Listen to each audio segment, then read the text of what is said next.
Hello everyone. Welcome back to another episode of r/malicious compliance. In today's episode, you think it's more important to be right than to do your job. Enjoy hanging yourself professionally. The $15,000 equipment is too expensive for your department to purchase. Why don't you just rent it for $48,000 a year? Not who you expected to see at the front of the class. Before we get started, be sure to subscribe so that you will never miss a video. So let's get started. You think it's more important to be right than to do your job. Enjoy hanging yourself professionally. This happened over the course of the summer of this year. I work for a small warehouse distribution center that has a grand total of 10 employees. 2 of those 10 work in the warehouse and I happen to be one of the 2. Over the course of the last few years, the company has been becoming increasingly more profitable because the volume of work has been steadily increasing, leading us to the need of hiring a third full-time employee for the warehouse, bringing us to a grand total of 11. Our recruiting process is somewhat automated because we use an agency to send candidates our way rather than going through the whole ordeal of taking out an ad in the newspaper or posting a job offer online. The only parts that our company plays in all of this is picking up the phone to place a call with the agency and interviewing the candidates. It wasn't great at first because the candidates that got sent our way had major red flags. And that's when our idiot hire entered the fray. He was 17 at the time and on a sabbatical from college because he didn't quite have a career choice made. He seemed decent enough to our manager and endeared himself with his story about having a rough childhood and wanting to save up money throughout the year in order to pay for his education. Given our lackluster candidates and our semi-urgent need for help, the manager decided to justify his pick with, well, he seems to have a good head on his shoulders and a job like this will really give him a lot of help in life. Now, I have nothing with being a good Samaritan and helping out whenever possible. But being told that we're hiring someone based on the idea that we're going to provide work ethics and life skills to a teenager on top of teaching him how to perform manual labor. My colleague and I exchanged a look that didn't need any explanation. The following Monday, we met our new teammate and just as expected. On the surface, he seemed perfectly normal. Solidly built kid with a lost yet enthusiastic look on his face because this was his first real full-time job in grown-up world. Just like most people, he wanted to make a good impression on the boss who hired him, prove to everyone that he belonged in the company, yada yada yada. On our end, we were just happy to have an extra body on the floor because at least that would be the start to our relief from our ever-mounting stack of work. We did take the time to make him feel welcomed and help accommodate him on the first day, while the boss wanted to give him a good training. So as expected from a kid working next to the boss that hired him, he did his best to impress and to his credit, he did well for the first 2 days. And that's where it pretty much took a nosedive. I'm all for the spirit of helping people improve themselves when they are actively showing efforts. But this kid was something else entirely. I could make a boomer-style rant about how worried I am for the planet given the prime example that this boy gave to us during his short tenure, but I've decided to spill my guts here. Otherwise this post would have been long-winded and would have felt more like a vent than a malicious compliance post. As I've said before, I'm all for self-improvement over time. I'm far from being an exemplary employee because I've had my share of issues to contend with over the years, and I'd like to think that I'm coming out on top. But this was something that belonged in the hands of social workers. By the end of the first week, we took notice that the kid had anxiety issues and felt a little out of place because he wasn't accustomed to doing physical labor for a whole workday 8 hours. We did our part to get to know him a little better and reassure him that we were there for him to talk to because we're pretty open to most subjects of discussion, and given how he's the youngest person in the building, we'd have no trouble guiding him with work and some of the issues he had outside of work. After the first weekend, that's when things became weird and just downright unprofessional. It started small. He'd show up to work on time, only to jump onto the couch. We have a couch in our break room, with his outside shoes still on, and proceed to try and go back to sleep for whatever time he had before the start of every shift. I understand that we have lives outside of work and that sometimes we can suffer from insomnia, but to see that at the start of every workday, for the record, we asked about it and he simply stated that he has trouble waking up despite sleeping over 8 hours a night, every night. Then there were the distractions from his constant texting and his general lack of availability at and for work. How is this possible, you ask?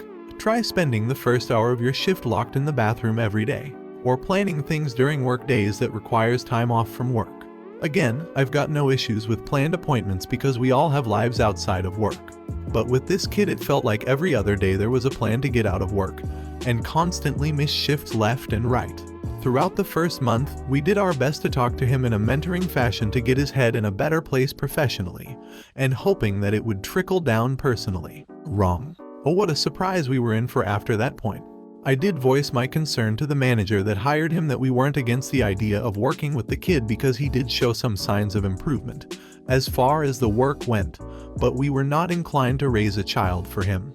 That's not what we were getting paid for, and even if we were to get paid extra for those services, it would never cover the deep-seated issues of this kid. As far as my manager was concerned, all he heard was, "I made the right call by hiring a 17-year-old because this will make a great PR pitch for our company, thus making me look awesome and benevolent." Now after a month of getting to know someone, eventually you either start getting along or you don't. The mixed baggage we got from this kid made it so that he got along with both of us in a friendly manner. But he took a better liking to my colleague and deemed me to be a lovable and intimidating hard ass. Outside of his general avoidance from manual labor and general absenteeism while getting paid for it. For whatever little work he did, at least we could count on him to do the bare minimum. Now given that I had been attributed many roles and identities by this kid, notably hard ass, loser for willingly being single, a robot because I show up to work in order to work, heartless because I am a robot who's always at the gym in the evenings and working during the day, just to name a few. Those really didn't deter me because they're just words from an ignorant kid who just wanted to oppose a perceived authority figure. I was actively contributing with my colleague in educating this kid about life, until the day he decided to make my sheet list. Somewhere at the beginning of the second month, the idiot and I get into a verbal spat. He gets tasked with putting some items back on the shelf and he's taking his sweet time by faking his ignorance about the assigned places, or what the products were. I didn't expect him to have intimate encyclopedic knowledge about the products, but if after a month you can't be bothered to remember some of the best sellers that we carry, you're definitely not showing much promise anymore. Because of his time-wasting tactic, I snapped and called him out on his BS, and told him that he was being inefficient. Apparently that was the straw that broke the camel's back. Shortly after, I get called into the office and get reprimanded by the manager, and get explicitly told not to tell the idiot anything anymore that could be misconstrued as me bossing him around. At the end of the workday, my colleague inquired about what happened and advised me to keep my distance, and just let the idiot hang himself. I did my part in trying to get him to be productive, but clearly the new guy was just in it for himself, and would not amount to much of anything as far as this job was concerned. Later on in the evening I had a chat with one of my friends about the happenings from that day. He also advised me to just let the kid be and to not bother telling him anything anymore. He's not my employee and I was not personally responsible for him. Here's where the malicious compliance kicked in. There was no reason to tell this kid anything anymore, and so I stopped talking. I waved hello in the morning and goodbye in the afternoon. I dumped him on my colleague who played along and just let all of the red flags just reappear one by one. It took him a few days to catch on that I was giving him the silent treatment, but when he finally figured it out, a light bulb went off in his head. He was under the impression that his little complaint to management shut me up completely, thus giving him carte blanche to do as he pleased without any consequences. He started off small with a few idiocies over here and purposeful mistakes over there, and while always eyeballing me. These were all things we had trained him for that he decided no longer applied to him. Since management told me to no longer tell him anything that could constitute an order, I stayed quiet and slowly let him escalate. He wanted to disappear in the bathroom for 4 hours in a day. Sure, go ahead. Waste packing materials for cool sound effects. Sure, why not? Scream obscenities at the top of your lungs. Of course, make inappropriate jokes to people who clearly don't share your sense of humor. Absolutely. Constantly joke with the manager about not getting fired because he was convinced he was in good graces and had him in his back pocket. Boy oh boy, it would take less than 2 weeks before the manager that hired him to start paying attention for the first time as far as work output and performance were concerned. Indeed, he was shocked and disappointed. Again, most of it is detailed here. What really disappointed him the most was his general unprofessional behavior and incessantly childish antics. Gee, who would have thought that a 17-year-old wouldn't have been a good fit for a serious full-time job? So a few days before my planned week of vacation time, I get called into the office once again. This time it's the manager telling me that he was less than thrilled with the kid's performance at work, and that he was getting rid of him after my return from vacation. So for the time remaining, I was told not to say anything and to keep doing what I was doing, and to essentially just suck it up for a few more days with this unleashed buffoon. Needless to say that I walked out of that office with the biggest sheet-eating grin behind my best poker face. 1 week later, I find out that the kid had been let go a day and a half into my vacation time because they were able to find and hire someone else to replace him. As the story goes, the kid walked into the front offices haphazardly to talk to the manager, and walked in on him giving an interview to the guy who would eventually replace him. Good riddance. The $15,000 equipment is too expensive for your department to purchase. Why don't you just rent it for $48,000 a year? Back in the days when 33.6 kilobit per second modems were hot sheet, I worked for the engineering department of a growing company. This company had started small. It was privately owned, and the VPs had all put in a portion of their own money to start the company. By this time in the story, they were finally making a respectable 30 to 40 million a year in profits. But they still acted like a small company, penny pinching. Our engineering department was designing circuit boards with embedded computer systems. And to program these, instead of soldering the microcomputer to the board, we would solder on a microcontroller socket, and then plug in an in-circuit emulator that would pretend it was a microcontroller, and allow the programmer to create the required program. This in-circuit emulator, or ICE, was made by Hitachi. It plugged into a free PCI slot on your PC, and had a ribbon cable that would attach to the specialized microcontroller die that plugged into the socket. It was a mess. It gave our tiny IT department headaches, and it cost $15,000. And it was an absolute necessity for most of our most popular product lines. And there was only one of them, and we were renting it. It cost $4,000 a month.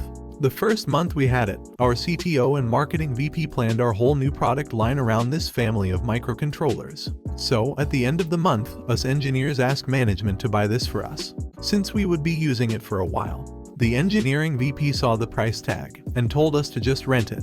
Surely we would be done with it soon. Engineers, being practical, forgot about the objection and just put our noses to the wheel.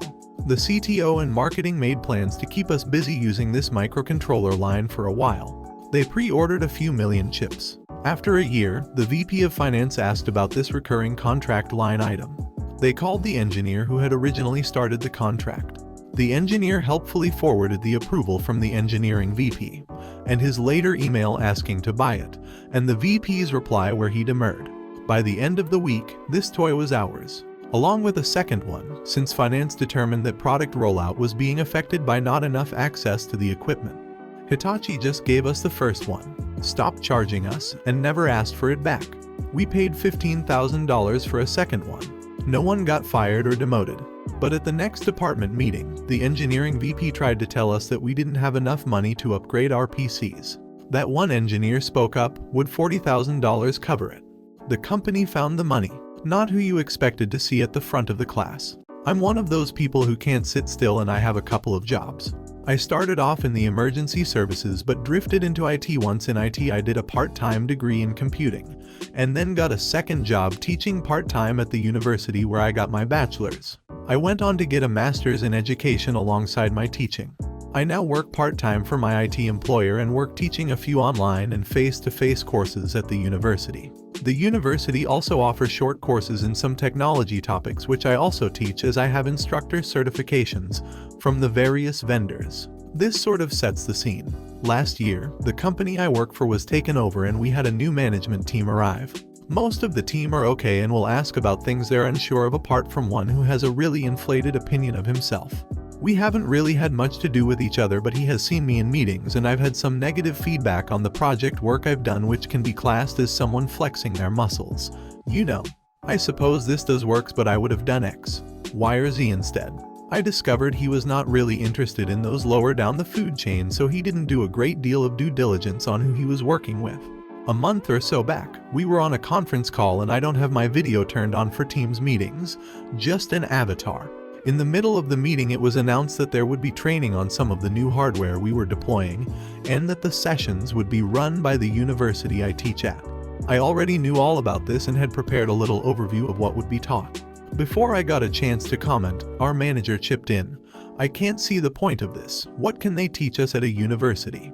We have tech guys here doing the work. Those who can do, those who can't, teach. Not the wisest comment. Roll forward a couple of weeks and I'm standing at the front of my classroom at the university with the faculty dean.